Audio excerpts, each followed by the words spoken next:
tidak takut dengan konsekuensi sosial di masyarakat? Hoki saya ada di sini.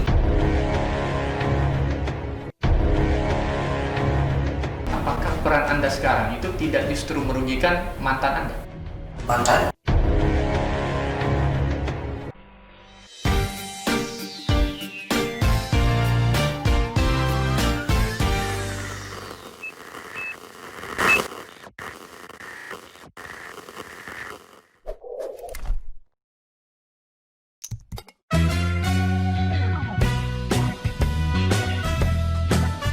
Bismillahirrahmanirrahim. Assalamualaikum warahmatullahi wabarakatuh. Salam sejahtera buat kita semua. Kita bertemu kembali di sesi ujian meja. Hari ini telah hadir seorang teruji yang luar biasa di hadapan saya. Nama lengkapnya Muhammad Rizky Pawau. Iya, betul. Tapi kita lebih familiar mengenalnya dengan panggilan Kiko. Iya, betul. Kiko, Anda siap untuk mengikuti ujian hari ini? Oke, siap, insya Allah. Sehat ya? Sehat. Salah satu persyaratan untuk ikut ujian meja adalah sehat. Sehat, betul. Sebelum kita ujian meja, saya sampaikan terlebih dahulu. Dulu orang berpikir untuk ujian meja itu harus kuliah dulu. Iya. Nah, dengan munculnya saluran kita ini, maka semua orang berpotensi dan punya ruang untuk mengikuti ujian meja, apapun profesi dan latar belakangnya. Oke, ujian meja ini kita juga akan bagi menjadi 3 bab. Iya. Bab 1 itu pendahuluan, bab 2 isi, bab 3 penutup. Sebelum nanti kita akan menentukan apakah seorang Kiko lulus di ujian meja atau tidak. Oke. Ujian mejanya sih nyantai, tapi sebetulnya ujian meja ini lebih horor dibanding Lebih horor sih sebenarnya. Lebih horor, ya. Dari tadi sebelum masuk deg-degan. Iya, atmosfernya berbeda.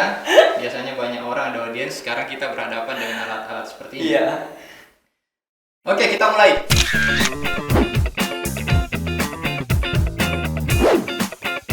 Singkat waktu, kita langsung bertanya bab 1 kepada teruji kita hari ini yang luar biasa, Kiko. Iya. Kiko, orang tua Anda basicnya dunia pendidikan, Iya, betul. guru. Anda tidak menjadi guru sekarang. Iya, karena bukan profesi saya. Bukan profesi. Sekarang Anda menjadi seorang apa? Aktivitas Anda? Aktivitas sih sebenarnya saya bekerja sekarang di salah satu kecantikan di Maros. Saya sebagai manajer marketing. Manajer marketing. Iya. Seorang anak guru memilih jalur untuk menjadi manajer marketing. Iya. Cita-cita Anda waktu kecil memang mau menjadi manajer marketing? Enggak. Apa Dari cita-cita umur 4 tahun itu saya memang sudah bilang ke orang tua, khususnya ke ibu, bahwa saya pengen masuk TV. Masuk TV? Oke. Hari ini Anda masuk TV ya? Itu cita-cita Anda masuk TV? Cita-cita. Jadi ketika saya bilang sama orang tua, "Mama, saya pengen masuk TV," kata mama saya, "Lewat belakang." Okay. Jadi saya cari, ya Allah, lewat mana sih ini di belakang? Saya membayangkan berarti Anda hidup di era televisi itu masih tabung ya? Tabung, betul. Tabung, karena ibu Anda Betul. kemudian meminta Anda masuk dari belakang. Iya, betul, Beda tabung. dengan yang flat seperti ini kan agak sulit kita masuk. Oke. Waktu itu Kiko tadi sempat kita berdiskusi di awal. Dia menyebut bahwa pada waktu itu sebetulnya ketika dia kecil, keluarganya termasuk keluarga yang juga pas-pasan untuk bidang Iya, ekonomi. betul. Di ekonomi sangat pas-pasan. Sehingga kemudian seorang Kiko kecil memilih membantu orang tuanya dengan berjualan es. Berjualan pop ice itu secara pribadi ya untuk bantu ekonominya orang tua. Jadi waktu SD itu memang Itu SD ya? SD. Oke, SD. Jadi benar-benar SD kelas 3 itu jam 4 subuh saya sudah bangun pagi. Pagi buta untuk bantu mama saya untuk buat kue adonan, karena sebelum saya berangkat sekolah saya harus jualan kue dulu di kompleks. Oh gitu. Iya. Ibu yang membuat kue, kemudian Ibu Kiko yang yang membuat kue, membuat saya yang ambil air di sumur untuk kan kuenya dikukus. Kuenya dikukus, jadi saya bantu mama untuk mempersiapkan bahan-bahannya, pembuatannya. Terus paginya saya harus jualan dulu sebelum ke sekolah. Berjualan. Berjualan Jadi Kiko dulu. termasuk yang menjadi distributor kue itu secara langsung ke pembeli. Iya, Langsung. Jadi semacam asongan gitu ya, Anda. Iya, jadi maksudnya Kan ada beberapa tempat dulu ya yang dibuat, ada sekitar 3 ya, 2-nya dibawa ke warung, disimpan, terus satunya saya bawa keliling. Oh gitu. Iya, sebelum ke sekolah jam 7, jadi sekitaran jam sudah sholat subuh saya udah keliling. Kue jualan. Jualan keliling seperti Iya, itu. jualan kue keliling. Luar biasa. Betul. Iya. Tidak banyak yang tahu itu tentu. Seorang Kiko yang sekarang menjadi salah seorang selebgram menurut saya. Dia punya 2 akun.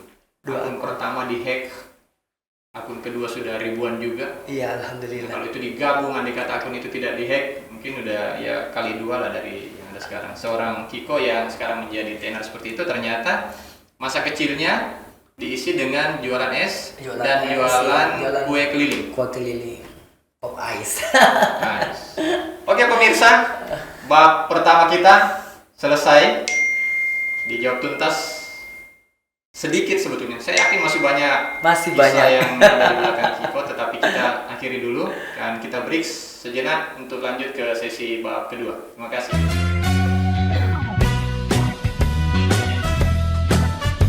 Anda kan seorang laki-laki. Iya. Banyak orang yang beranggapan Kiko gay kali ya. Oke.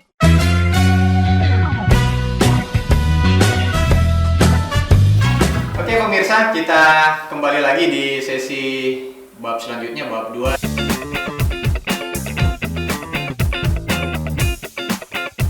Bab 2 itu adalah kurva tertinggi, pertanyaan terberatnya ada di sini sebetulnya.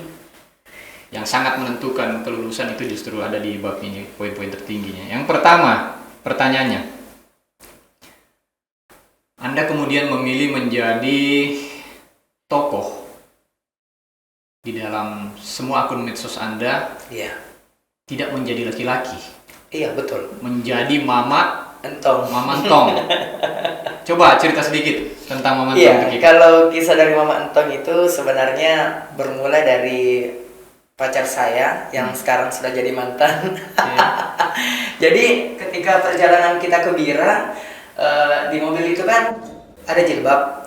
Nah, ada jilbab, terus saya dipakaikan sama pacar saya waktu itu. Terus dia ngomong, kok mirip Mama Entong? Ya udah, saya buat story. Ketika saya buat story, ternyata respon netizen itu luar biasa.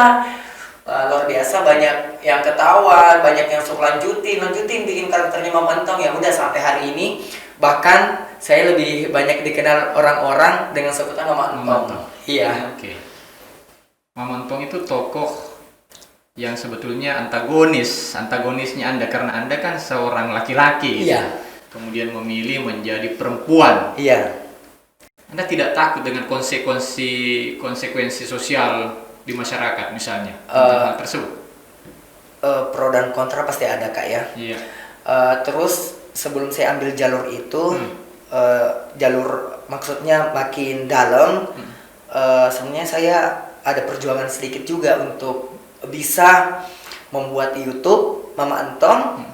Sampai hari ini itu isinya luar biasa ke orang tua.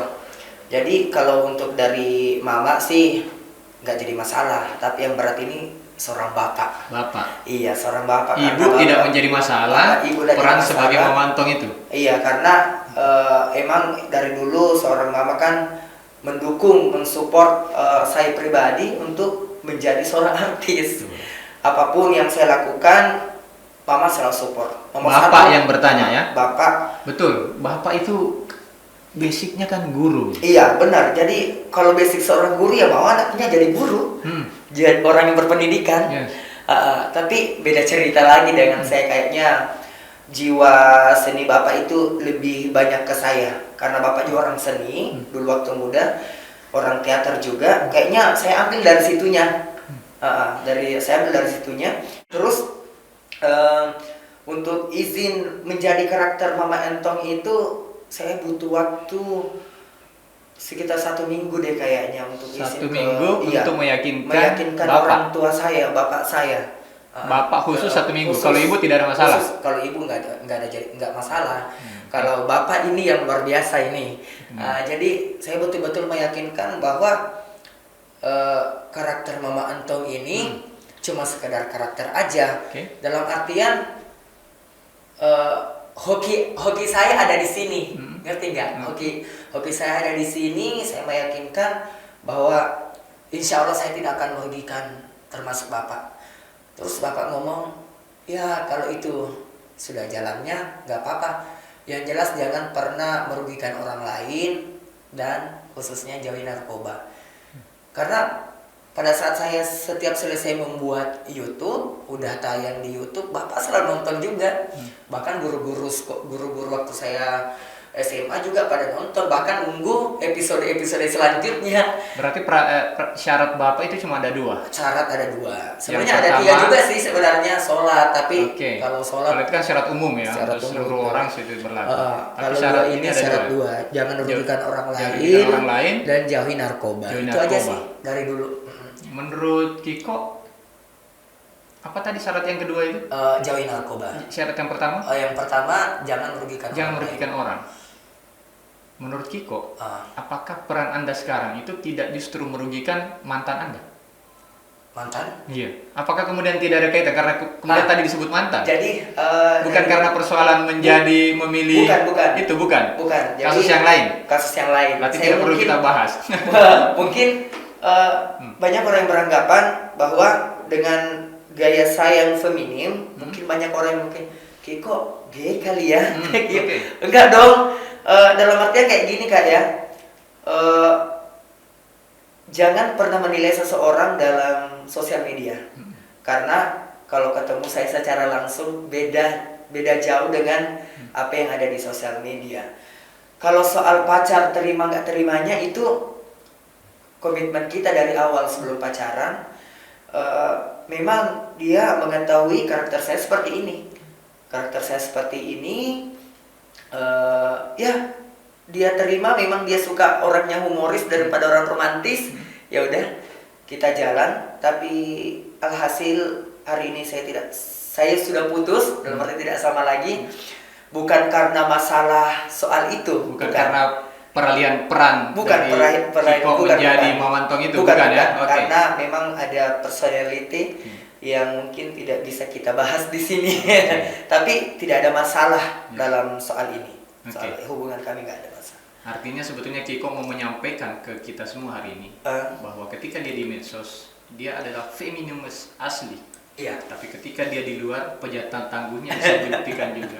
Iya betul. Saya kira bab 2 ini cukup sampai di sini.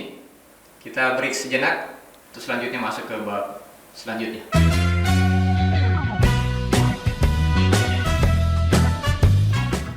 Di Mak Entong itu kan Anda menjadi emak-emak tuh. Iya, emak-emak. Nah, sementara perspektif kita terhadap kecantikan secara umum biasanya dia ya bukan usia emak-emak yang paling banyak menjadi konsumen. Saya jarang dipanggil bukan Mak Entong lagi, tapi Pak Dokter. Gitu.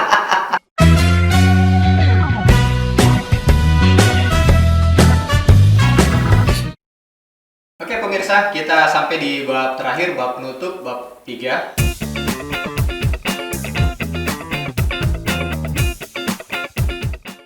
Sifatnya penutup, ini tetap juga sangat mempengaruhi hasil ujian kita. Iya. Walaupun sebetulnya tadi bab 2 itu sudah puncak dari kurva, kita akan mulai landai di sini turun.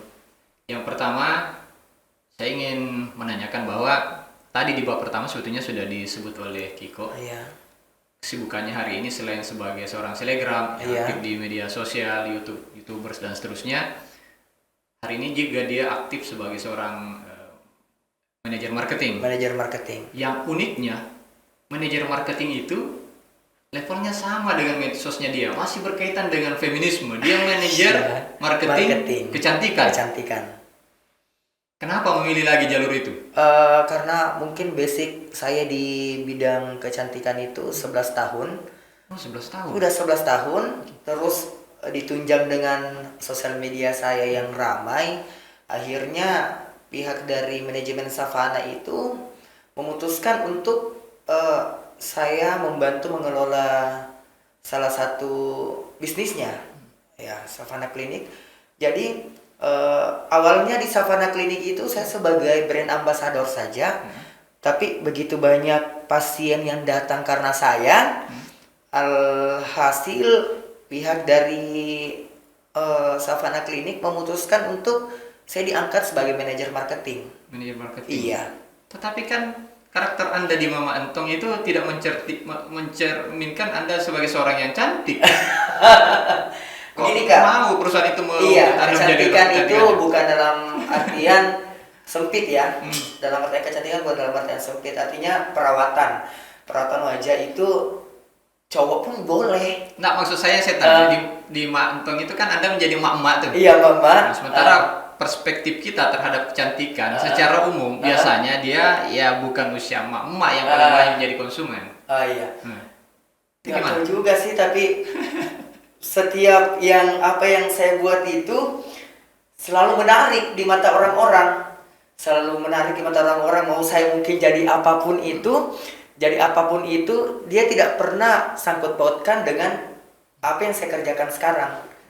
Iya, karena di Savana Klinik pun saya jarang dipanggil bukan Mak Entong lagi, tapi Pak Dokter. Gitu. Anda menjadi dokter juga. Iya, kebanyakan orang panggil Pak Dokter, padahal saya bukan dokter. Sebagai Iya. manajer marketing kecantikan, Iya. apa pekerjaan yang paling pokok yang harus Anda lakukan di situ? Pekerjaan paling pokok adalah membuat konsep marketing dari Savana Klinik, bagaimana supaya pasien selalu ramai mendatangi Savana Klinik. Jadi di Savana Klinik itu alhamdulillah ya Kak ya, perharinya itu bisa mencapai pasien 20 sampai 25 per hari. Iya, dibukanya dari jam 10 pagi sampai jam 9 malam. Nah, luar biasanya, karena syukurnya lagi karena rata-rata yang datang itu dari follower saya. Jadi baru 3 bulan buka udah hampir 1.000 pasien. Berarti Anda cukup berkontribusi terhadap kenaikan omset perusahaan Iya, Anda sendiri. alhamdulillah. Oke, yang paling akhir. Ibu tadi sudah tuntas menurut saya. Ibu Anda adalah seorang yang luar biasa. Apapun pilihan yang Anda lakukan, dia tetap akan memposisikan sebagai ibu. Iya. Dan kemudian menyetujui apa saja. Persoalannya adalah Bapak tadi, yang kemudian masih butuh waktu untuk menjelaskan.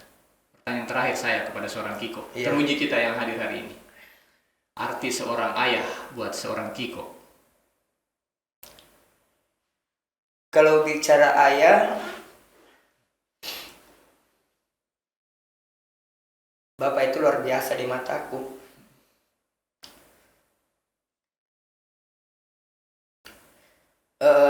Dia selalu mengajarkan setiap selesai sholat,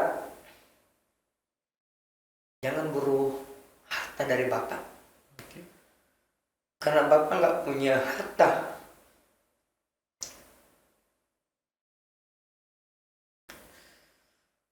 Kejarlah sholat dan pendidikan yang utama. Biarkan kedua ini yang bekerja untuk mencari harta. Karena kalau kalian mengharap warisan harta, Bapak nggak punya kekangan. Karena Bapak cuma punya ilmu. Jadi memang kalau luar biasa, kalau bicara seorang Bapak,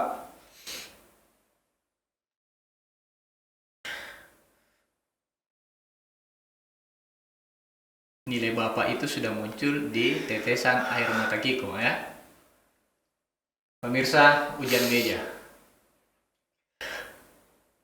Air mata Kiko membuktikan bahwa seluruh laki-laki sebetulnya memiliki rasa kewanitaan. Kita lahir dari rahim seorang ibu, tetapi ketika saya bertanya tadi tentang apa arti seorang ayah, Kiko langsung seperti ini. Sebetulnya tanpa dia jawab, itu sudah memberikan jawaban yang luar biasa betapa pentingnya ayah bagi seorang Kiko. Terima kasih Kiko, Anda menjadi teruji yang luar biasa hari ini.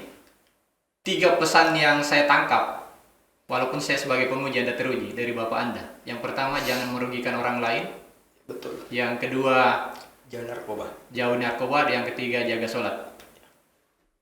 Pemirsa, kita tunggu apa hasil yang diberikan oleh tim kita untuk Kiko dalam ujian meja hari ini. Nanti hasilnya akan muncul di sini kok. Apakah Anda lulus atau tidak?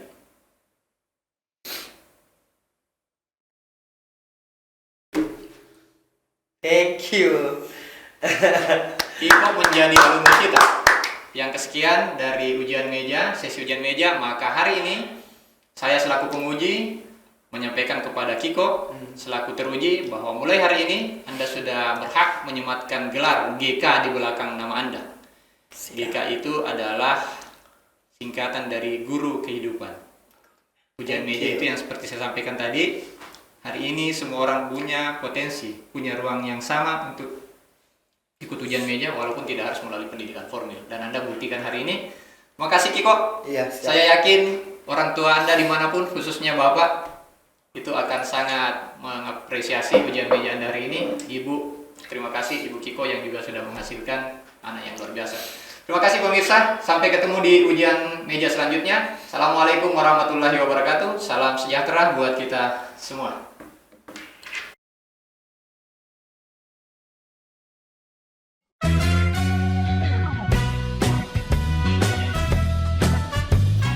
Oke pemirsa, ujian meja hari ini kita telah mendapat sebuah lagi inspirasi dari seorang alumni kita bernama Kiko GK. 3 pesan orang tuanya yang sebetulnya berlaku untuk seluruh anak maupun seluruh orang tua yang saat ini memiliki anak. Pertama, jangan merugikan orang lain. Yang kedua, jauhi narkoba. Dan yang ketiga, tetap jaga sholat. Sebuah pesan moral yang luar biasa yang ketika kita bawa, insya Allah akan menjaga kita sepanjang waktu. Terima kasih Kiko sudah memberi inspirasi buat kita semua.